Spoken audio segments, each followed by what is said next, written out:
Hi everyone, welcome again to another video of SAT Math Explained. Today our topic will be about area and volume, which is our first video in the it's our first video in the geometry domain, and there's 4 total in the geometry. Again, as I always say, if you guys have any specific topic you want me to make a video about, just let me know. Like if you guys have trouble with, for example, similar and congruent triangles, let me know. I'll make sure to upload a video. And yeah, so let's get started. So what do you need to know for area and volume questions on the SAT? One of the most important things is to utilize the reference sheet. So the College Board or the SAT, it won't expect you to know all the formulas. Like they're actually I'll pull it up right now. So basically there are some formulas which it will give you. Just give me a minute. Yeah. So there are some that you need to know, which is the second one, no general formulas, area and volume, which won't be on the reference sheet. But there are like these ones, such as the area and circumference of the circle, the volume of a rectangular prism, and cylinder, and so on. If you guys want to pause and just take a look at which ones are here, most of them will be here. Um, I don't think there is anything that's not on it, but if there is, just make sure that you know it. But I'm pretty sure they all should be here. So yeah. So basically, geometry is one of the only domains that you will actually maybe reference the reference sheet during the exam. Yeah, mostly it's just going to be during the geometry because everything else is there is nothing. The reference sheet will help you on anything else. So yeah, so utilize the reference sheet and all the formulas on it, as well as the I forgot to mention this, the sometimes the special right triangles, the 45 45 90 and the 30 60 90, they might come in handy on a couple questions. And then know some general formulas that won't be on the reference sheet. Again, I'm pretty sure they all are here, but if there isn't, just make sure you know it. Know some previous skills. There will be mostly basic algebra like solving for x and solving for a variable and stuff like that, as well as some percentages. Like you might have like this is the volume, the sides are increased by, let's say, 50%. What is the new volume? Something like that. And then know circumference versus radius versus diameter. Just know the meanings of it. So the circumference is another word for the perimeter of the circle. The radius is the radius is this distance, is the distance from the middle of the circle to the edge. So like this is a radius, this is a radius. Anything from the center to the edge is a radius. And then the diameter is just 2 times the radius. It's not from the center to a side, it's just across the whole thing. So just make sure that this is not diameter, it has to be across the whole circle.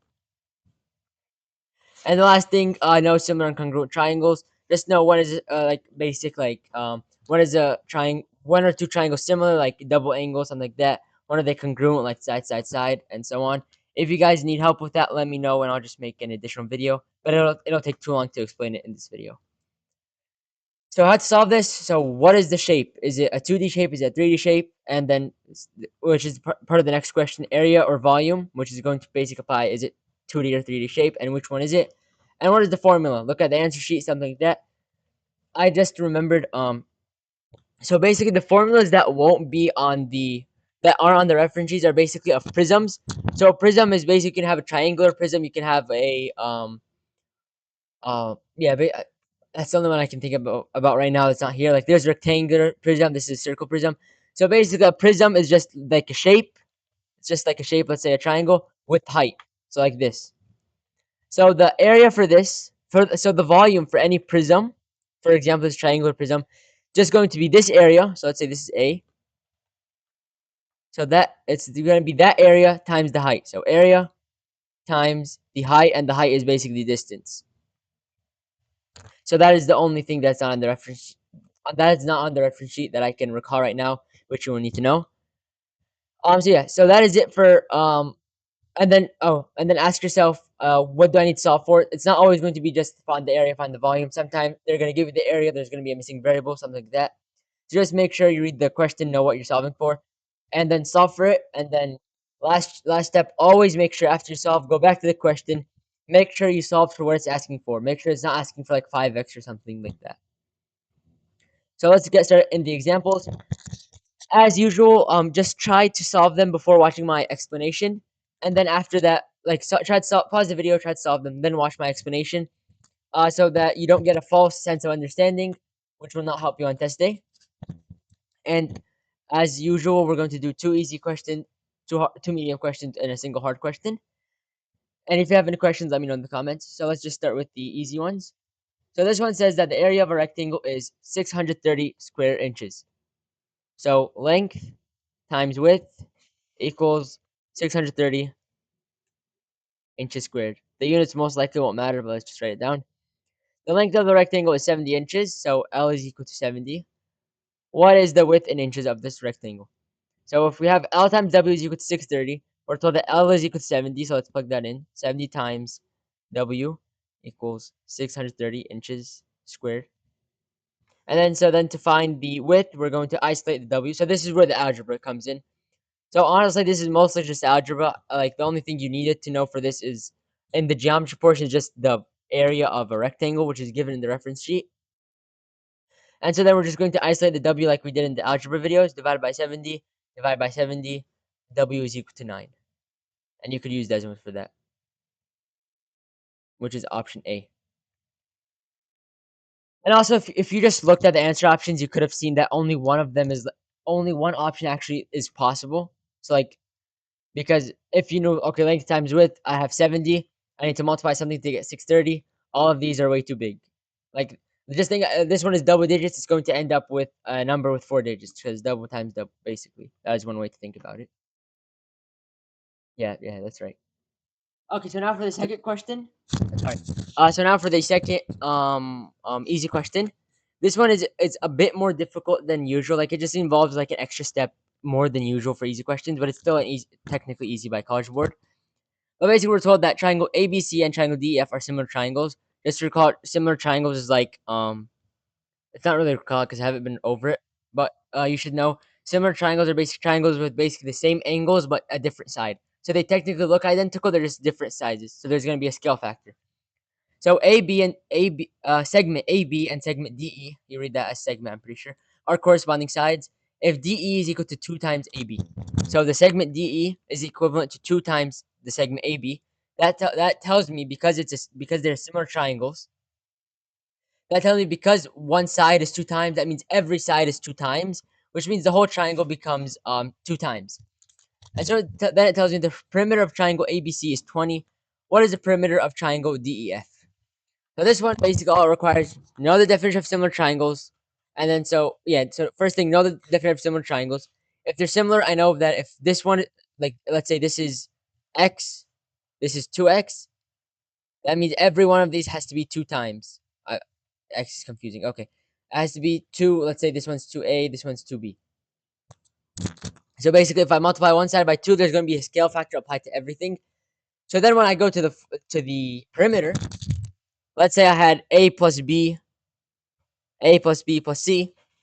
If one side becomes times 2, like it tells me, DE equals 2 times AB, that means all the sides have to be 2 times. Sorry, this has to be AB, this has to be BC, this has to be AC. So yeah, so if I add these for the perimeter, and then one of them is 2 times, because they're similar, the 2 times applies, or the scale factor of 2 will apply to every single side. So you're gonna get 2 times the whole thing, AB plus BC plus AC. Now, if this one is equal to 20, that would tell you that this one is equal to, if we multiply this side by 2, we can multiply the other side, but we have to multiply, it's not can, we have to multiply the other side by also 2, so we get 40. And that is option B. So that is it for the easy questions. Let us move on to the medium questions.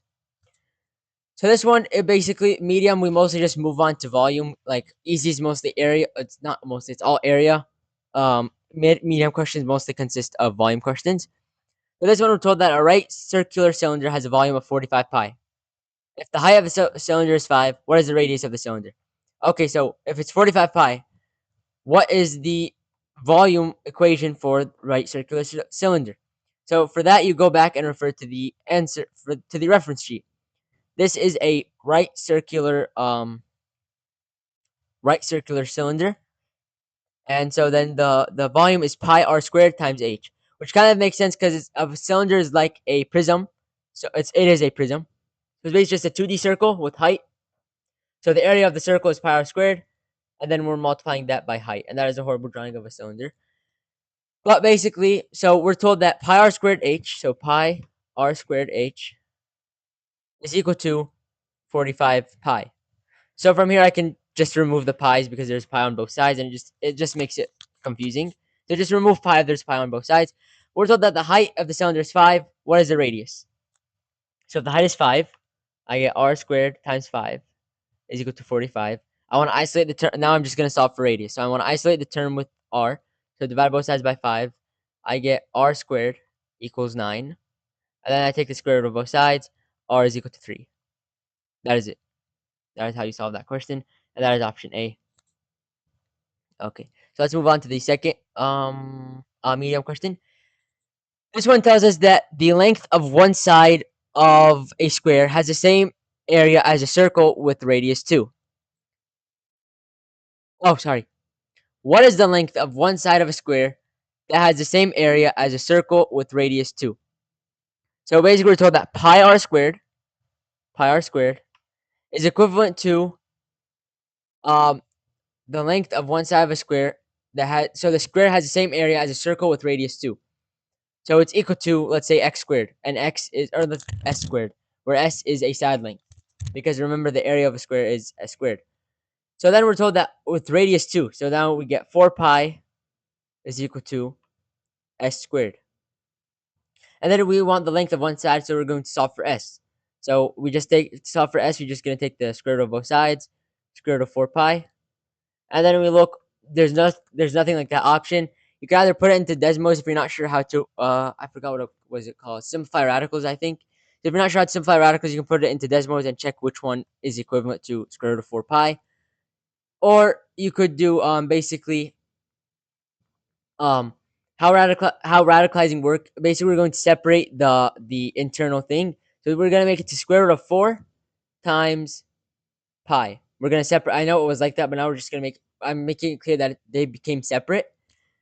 And then a rule in math for radicals, you can basically separate it if it looks like that. So I can make the square root 4 times square root pi, and then 2 is 2 times square root pi, because I can simplify square root 4 to 2. I can't simplify the square root of pi. That's not possible. And also the answer options aren't like that. So the answer is 2 root pi, which is C. And then let's move on. That's it for the medium questions. Again, if you have any questions, please let me know in the comments. But let's move on to the final hard question. It's not really that hard compared to other focus skills. But this one, we're told that a rectangular poster has an area of 360 square inches. Okay? And then a copy of the poster is made in which the length and width of the original poster are each increased by 20%. What is the area of the copy in square inches? So initially in the easy question, when we multiplied the whole thing by 2, the perimeter only changed. It just multiplied by 2, right? So why don't we do that the same thing for the area? If it increased by 20%, I can just multiply the 360 by 1.2. So here's the difference, basically. In perimeter, it's being added. We have like AB plus BC plus AC. So when we multiply everything by 2, we can just, it's going to be the same thing as multiplying the whole term by 2 instead of multiplying them individually. On the other hand, this is the area of a of a rectangle. So the area is length times width, and those are being multiplied. So when I multiply 2 times L, which is already being multiplied by 2 times W. This is just an example. I'm going to go back to the problem later. But so 2 times L times 2 times W. What do you get? You actually get 4 LW. So you need to make sure that you do them separately and you don't just say, okay, I'm just going to multiply it. So first thing, let me just, if it increased by 20%, that means you had the original one plus 20%, which is 0.2. So the scale factor, let's say, is 1.2. 1.2. So then I'm going to multiply the length by 1.2. So 1.2 times L. I'm going to multiply that by 1.2 times W. And I'm going to set that equal to, well, I'm not going to set it equal to anything yet. But basically, originally, just let's remember, we had L length times width is equal to 360. So then this one I want to simplify. 1.2 times 1.2. I put that into Desmos. I get, just give me a minute. 1.2 times 1.2 is 1.32.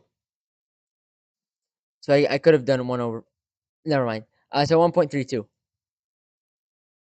1.32 times length times width is equal to, we don't know the number. So basically, then you look back at this one. So now you remember algebra. If I do something to one side of the equation, I have to do it to the other. So to the left side, I multiplied it by 1.32. So I have to do the same thing to the right side. So 360 times 1.32. And I remember it's asking for the area of the copy in square inches. So multiplying 360 by the scale factor of 1.32 will give me the new area. I'm just going to check Desmos. Check Desmos. So 1.32 times 360, I get 475.2. So 475.2. I'm just going to put that answer here. You have to type it in. Make sure to write the whole thing in. 475.2. And that is it for this hard question. And that is it for the whole video. If you have any questions, please let me know in the comments. Again, we have only, this is the first video in geometry. We have 3 videos left. And that will be it for the SAT Math Explained series. I will have covered every single focus skill in every single domain. If you have any specific video want me or topic want me to go more in depth, like factoring or let's say similar and congruent triangles, let me know in the comments. I'll make sure to publish that video. And thank you everyone for watching, and bye.